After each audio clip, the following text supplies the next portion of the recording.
പ്രിയപ്പെട്ടവരെ, വീണ്ടും മറ്റൊരു വീഡിയോയിലേക്ക് സ്വാഗതം. ഇന്നത്തെ വീഡിയോ ഹൈറിച്ചിനെ കുറിച്ചിട്ടാണ്. കുറച്ചായി ഹൈറിച്ചിനെ കുറിച്ചിട്ട് വീഡിയോസ് എല്ലാം ഇട്ടിട്ട് വീഡിയോയിൽ പറയുന്ന കാര്യങ്ങൾ ഈ കള്ളന്മാരെ കോടതിയിൽ സഹായിക്കുന്നു എന്ന പരിഭവം കേൾക്കേണ്ടി വന്നതുകൊണ്ടാണ് കുറച്ച് കാലത്തേക്ക് ഹൈറിച്ചിനെ കുറിച്ചിട്ട് പറയാതിരുന്നത്. എന്തായാലും ഹൈറിച്ചിൻ്റെ കേസിൻ്റെ വാദങ്ങളെല്ലാം ഏകദേശം കഴിഞ്ഞിട്ടുണ്ട്. നിലവിൽ ഡെസിഗ്നേറ്റഡ് കോർട്ടിൽ ഹൈറിച്ചിൻ്റെ വാദങ്ങളെല്ലാം കഴിഞ്ഞിട്ടുണ്ട്. അതുകൊണ്ട് തന്നെ ഇനി പറയുന്നത് കൊണ്ട് തടസ്സമില്ല എന്ന് തോന്നുന്നു. നിലവിൽ ഹൈറിച്ചിൻ്റെ കേസ് ഹൈറിച്ച് കമ്പനിയുമായിട്ട് ബന്ധപ്പെട്ട കേസ് നടന്നുകൊണ്ടിരിക്കുന്നത് ബഡ്സ് കോർട്ടിലാണ്. നിങ്ങൾക്കെല്ലാം അറിയുന്നത് പോലെ പെർമനൻറ്റ് ഫ്രീസിങ് 12 ദിവസം അപേക്ഷ നൽകാൻ ബഡ്സ് അതോറിറ്റി വഴുകി എന്ന കാരണം കൊണ്ട് ഹൈക്കോടതി റദ്ദാക്കിയിരുന്നു. റദ്ദാക്കുമ്പോൾ ഫ്രഷ് പ്രൊസീഡിംഗ് ചെയ്യുന്നതിന് തടസ്സമില്ല എന്ന് കോടതി പറഞ്ഞിരുന്നു. അതുകൊണ്ട് തന്നെ അന്ന് രാത്രി ബഡ്സ് അതോറിറ്റി വീണ്ടും ഫ്രീസ് ചെയ്തിരുന്നു. ഇത് ചോദ്യം ചെയ്തിട്ട് ആദ്യം ഹൈറിച്ച് സുപ്രീം കോടതിയിലും അത് കഴിഞ്ഞിട്ട് ഹൈക്കോടതിയിലും പോയിരുന്നു. ഹൈക്കോടതി ഈ കാര്യത്തെക്കുറിച്ചിട്ട് രണ്ട് ഭാഗത്തെയും കേട്ടതിന് ശേഷം തീരുമാനമെടുക്കാൻ 2 ആഴ്ച സമയത്തോട് കൂടിയിട്ട് ബഡ്സ് കോർട്ടിനെ ചുമതലപ്പെടുത്തിയിരുന്നു. ബഡ്സ് കോർട്ടിൽ 2 കാര്യങ്ങൾ നടന്നുകൊണ്ടിരിക്കുന്നുണ്ട്. ഒന്ന്, ഈ 2 ആഴ്ച സമയം കൊടുത്തിട്ട് ഹൈക്കോടതി പുതിയതായിട്ട് ഇഷ്യൂ ചെയ്ത ഫ്രഷ് പ്രൊസീഡിങ് ഇത് നിലനിൽക്കുമോ എന്നും, അതുകൂടാതെ ബഡ്സ് അതോറിറ്റി കൊടുത്ത അപേക്ഷയിൽ ഇവരുടെ താൽക്കാലികമായി ജപ്തി ചെയ്ത നടപടി സ്ഥിരപ്പെടുത്താനുള്ള കാര്യങ്ങളുമാണ് ബഡ്സ് കോടതിയിൽ തൃശ്ശൂർ 3rd അഡീഷണൽ സെഷൻ കോടതിയിൽ നടന്നുകൊണ്ടിരിക്കുന്നത്.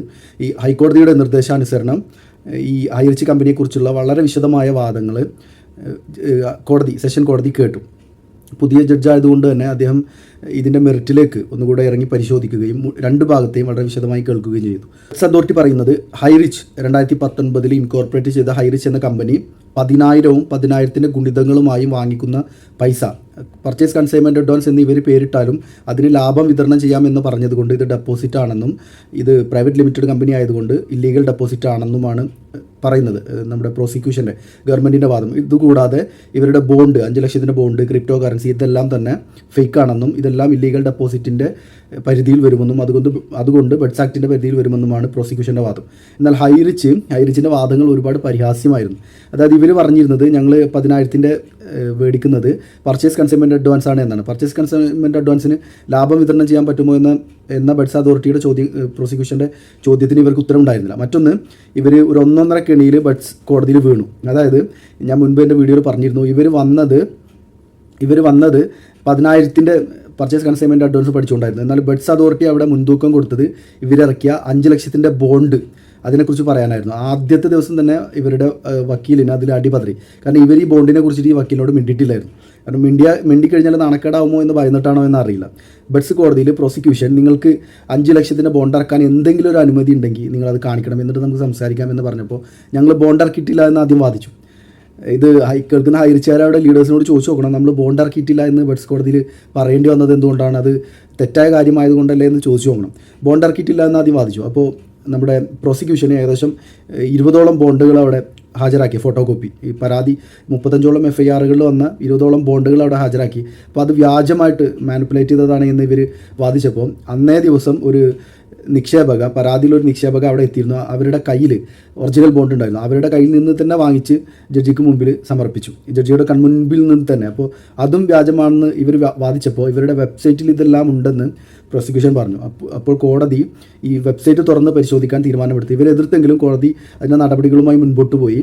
എന്തായാലും ഇവരുടെ സർക്കുലറുകളടക്കം പ്രോസിക്യൂട്ടർ അവിടെ പ്രൊസീഡ് ചെയ്തിരുന്നു. അതായത് ഇവരുടെ വൻ തുക ലാഭം വാഗ്ദാനം ചെയ്യുന്ന 5 ലക്ഷത്തിൻ്റെ ബോണ്ടിന് ഇരട്ടി കിട്ടുമെന്നൊക്കെ പറയുന്ന, അതുപോലത്തെ 10,000-ൻ്റെ പർച്ചേസ് കൺസൈൻമെൻറ്റ് അഡ്വാൻസ് ലാഭം വാഗ്ദാനം ചെയ്യുന്ന സർക്കുലറുകളെല്ലാം ഇവർ അവിടെ പ്രോസിക്യൂഷൻ പ്രൊഡ്യൂസ് ചെയ്തിരുന്നു. ഇതെല്ലാം ഇവർ നിഷേധിക്കുകയാണ് ചെയ്തത്. പക്ഷേ വെബ്സൈറ്റ് തുറന്ന് പരിശോധിച്ചപ്പോൾ ഈ സർക്കുലറും ഈ ബോണ്ടുകളും എല്ലാം അതിൽ അതേപടി ഉണ്ടായിരുന്നു.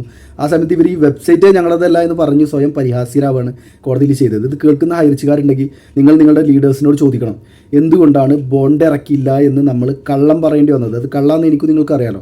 കാരണം ഇവർ ബോണ്ട് ഇറക്കിയിട്ടുണ്ട്, 5 ലക്ഷത്തിൻ്റെ OTT ബോണ്ട് ഇറക്കിയിട്ടുണ്ട്. അങ്ങനെ ഇറക്കിയിട്ടില്ല എന്ന് കള്ളം പറയേണ്ടി വന്നത് എന്തുകൊണ്ടാണ്?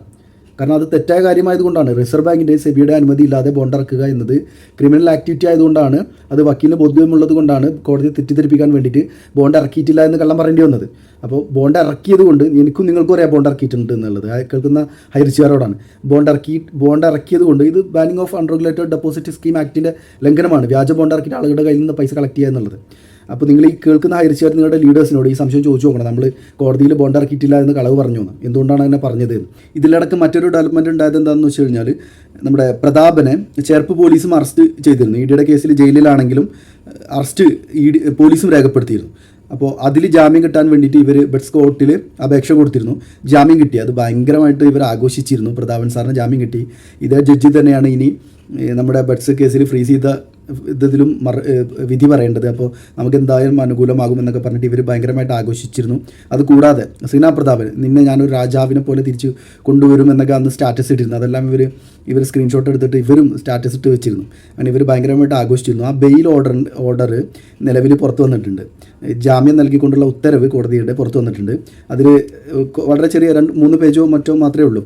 അതിൽ ആദ്യം ഇവരുടെ വക്കീലിൻ്റെയും പ്രോസിക്യൂഷൻ്റെയൊക്കെ വാദം അതേപടി എഴുതിയതിന് ശേഷം 7ാമത്തെ പോയിൻ്റായിട്ട് കോടതി പറഞ്ഞിരിക്കുകയാണ്, നിലവിൽ ലഭ്യമായ രേഖകൾ പ്രകാരം നമുക്ക് കാണാൻ കഴിയും ഇയാൾക്കെതിരെ ഈ പ്രതാപനെതിരെ ശക്തമായ കേസ് നിലനിൽക്കുന്നുണ്ടെന്ന്. അതായത് കോടതിക്ക് ഇത് മണി ചെയിൻ തട്ടിപ്പും ഇല്ലീഗൽ ഡെപ്പോസിറ്റും ആണെന്ന് കാണാൻ കഴിയുമെന്നാണ് പറഞ്ഞതിൻ്റെ പച്ച മലയാളം. പക്ഷേ നിലവിൽ ഇയാൾ 60 ദിവസത്തിൽ കൂടുതൽ ജുഡീഷ്യൽ കസ്റ്റഡിയിലായതുകൊണ്ടും ഇയാൾക്കെതിരെ ചുമത്തപ്പെട്ട കേസിൽ ചാർജ് ഷീറ്റ് സമർപ്പിച്ചിട്ടില്ല. ഇങ്ങനെയുള്ള കേസുകളിൽ 60 ദിവസത്തിൽ കൂടുതൽ ജുഡീഷ്യൽ കസ്റ്റഡിയിൽ വെക്കാൻ പറ്റില്ല ചാർജ് ഷീറ്റ് സമർപ്പിക്കാതെ. വിചാരണയ്ക്ക് വേണ്ടിയിട്ട് വെക്കാം, പക്ഷേ വിചാരണയ്ക്ക് ചാർജ് ഷീറ്റ് കൊടുക്കാത്തത് കൊണ്ട് നിലവിൽ ഇയാൾക്ക് സ്വാഭാവിക ജാമ്യത്തിന് അർഹതയുണ്ട്. അതായത് ഇയാൾ തെറ്റുകാരനാണെന്ന്, ഇയാൾക്കെതിരെ ശക്തമായ കേസുണ്ടെന്ന് നിലവിലുള്ള രേഖകൾ പ്രകാരം കാണാൻ കഴിയുമെങ്കിലും ഇയാൾ ചാർജ് ഷീറ്റ് സമർപ്പിക്കാത്തത് കൊണ്ട് സ്വാഭാവിക ജാമ്യം നൽകി വിട്ടയക്കുകയാണ് എന്നാണ് കോടതി ഉത്തരവിലുള്ളത്. അതായത് കോടതിക്ക് ഇയാൾ ഇല്ലീഗൽ ഡെപ്പോസിറ്റും മണി ചെയിനൊക്കെ ചെയ്യുന്ന ആളാണെന്ന് ബോധ്യം വന്നിട്ടുണ്ട് എന്നാണ് ഇതുകൊണ്ട് കോടതി വീക്ഷിക്കുന്നത് എന്നാണ് ഞാൻ മനസ്സിലാക്കുന്നത്. എന്തായാലും ഇതേ കോടതിയാണ് ബെഡ്സ് കേസിൽ ഫ്രീസ് ചെയ്ത നടപടിയെക്കുറിച്ചിട്ട് ഇനി വിധി പറയേണ്ടത്. അപ്പോൾ എന്തായാലും ഇവരുടെ കാത്തിരിപ്പ് വെറുതെ ആകുമോ എന്നൊക്കെ കണ്ടറിയണം. ബോണ്ട് ഞങ്ങളുടേതല്ല, സർക്കുലർ ഞങ്ങളുടേതല്ല, ക്രിപ്റ്റോ കറൻസി ഞങ്ങളുടേതല്ല, ആകെ ഞങ്ങളത് 270 കോടി മാത്രം, പൈസ ഞങ്ങളുടേതാണ്, ബാക്കിയൊന്നും ഞങ്ങളുടേതല്ല എന്ന് പറഞ്ഞിട്ട് ഇവർ വെറും പരിഹാസ്യരാവാണ് ചെയ്തത് കോടതിയിൽ. എന്തായാലും കോടതിക്ക് വളരെ കൃത്യമായിട്ട് ഇത് മണി ചെയിനും ഇല്ലീഗൽ ഡെപ്പോസിറ്റും ആണ് എന്ന് മനസ്സിലായിട്ടുണ്ട് എന്നാണ് ഞാൻ മനസ്സിലാക്കുന്നത്. കാരണം ബോണ്ട് ഇറക്കുമ്പോൾ തന്നെ ബോണ്ടിനെ കുറിച്ച് പറഞ്ഞപ്പോൾ തന്നെ കോടതി ബോണ്ട് ഇറക്കാൻ റിസർവ് ബാങ്കിന് അനുമതിയുണ്ട്, നിങ്ങൾക്കതുണ്ടോ എന്ന് ചോദിച്ചിരുന്നു. ഇവർ ബോണ്ടേ ഞങ്ങളുടേതല്ല എന്ന് പറഞ്ഞു. പക്ഷേ കോടതി കൈയോട് കൂടിയിട്ട് ഇവരുടെ വെബ്സൈറ്റിൽ നിന്ന് ബോണ്ട് പിടികൂടി. എന്തായാലും ഹൈറിച്ചാരി നിങ്ങളുടെ ലീഡേഴ്സിനോടെല്ലാം ചോദിച്ചു നോക്കണം, ബോണ്ട് ഇറക്കിയിട്ടില്ല എന്ന് നമ്മൾ നുണ പറഞ്ഞത് എന്തുകൊണ്ടാണെന്ന്. ഹൈറോക്സ്, അതായത് ഇവരുടെ ക്രിപ്റ്റോ കറൻസിക്ക് വേണ്ടിയിട്ട് UK 3500 രൂപ കൊടുത്ത് രജിസ്റ്റർ ചെയ്ത കമ്പനി, അതും ഞങ്ങളുടേതല്ല, ഞങ്ങളായിട്ട് ഒരു ബന്ധമില്ല എന്ന് പറഞ്ഞു. അതായത് ഡയറക്ടർ നമ്മുടെ പ്രതാപനാണ്, KD പ്രതാപൻ, മണി ചെയിൻ തട്ടിപ്പ് ക്രിമിനലായ പ്രതാപനാണ്. പക്ഷേ അതും ഞങ്ങളുടേതല്ല എന്ന് പറഞ്ഞു കളഞ്ഞു. ഒന്നും ഞങ്ങളുടേതല്ല, ആകെ 272 കോടി മാത്രമേ ഞങ്ങളുടേതുള്ളൂ എന്ന് പറഞ്ഞു കോടതിക്ക്. എന്തായാലും കോടതി ഇത് 2 വാദ്യം വളരെ വിശദമായിട്ട് കേട്ടിട്ടുണ്ട്. ബഹുമാന്യമായ കോടതിയിൽ ഞങ്ങൾക്ക് എല്ലാം വളരെ വിശ്വാസമുണ്ട്. ഇങ്ങനെയുള്ള മണി ചെയിൻ തട്ടിപ്പുകാർക്ക് റിലീഫ് നൽകുന്ന ഒരു വിധിയും ഇന്ത്യയുടെ നീതിന്യായ വ്യവസ്ഥയിൽ നിന്നുണ്ടായില്ല എന്ന് തന്നെയാണ് ഞങ്ങളുടെയൊക്കെ വിശ്വാസം.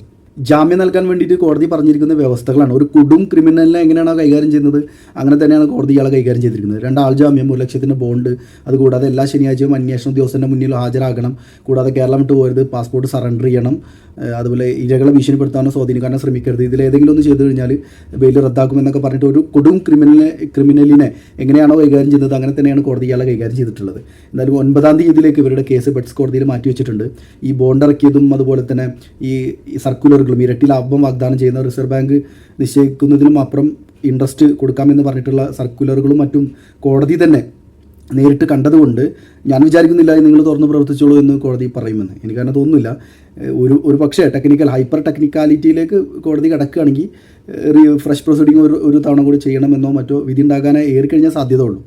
കാരണം ഈ ഒരു ബെഡ്സ് ആക്ട് താരതമ്യേന പുതിയ നിയമമായതുകൊണ്ട് തന്നെ ഇങ്ങനെയുള്ള കോംപ്ലിക്കേഷൻസ് വരുമ്പോൾ എന്ത് ചെയ്യണമെന്ന് അതിലില്ല. അതിന് പുതിയതായിട്ട് കൂട്ടിച്ചേർത്തിട്ട് വേണം. 2022 മാത്രം ഇംപ്ലിമെൻ്റ് ആയ ഒരു നിയമമാണ്. എല്ലാ നിയമങ്ങളും അങ്ങനെയാണ്. പുതുതായിട്ട് വരുമ്പോൾ അതിൽ ഒരുപാട് ലൂപ്പ് ഹോൾസ് എല്ലാം ഉണ്ടാകും. നിലവിൽ കോടതിക്ക് ഈ മേൽക്കോടതികളുടെ റൂളിങ്സ് എല്ലാം തിരയുകയേ ഈ കേസിൽ വഴിയുള്ളൂ. അപ്പോൾ എന്തായാലും നമുക്ക് കാത്തിരുന്ന് കാണാം 9-ാം തീയതി എന്താണ് സംഭവിക്കുക എന്നുള്ളത്. 9-ാം തീയതി വിധി പറയാനുള്ള സാധ്യതയില്ല. ഒരുപക്ഷെ 9-ാം തീയതി വിധി പറയുന്ന ഡേറ്റ് അന്ന് പറഞ്ഞേക്കാം. അത്രേ ഇതിൽ ഉണ്ടാവാൻ സാധ്യതയുള്ളൂ 9-ാം തീയതി.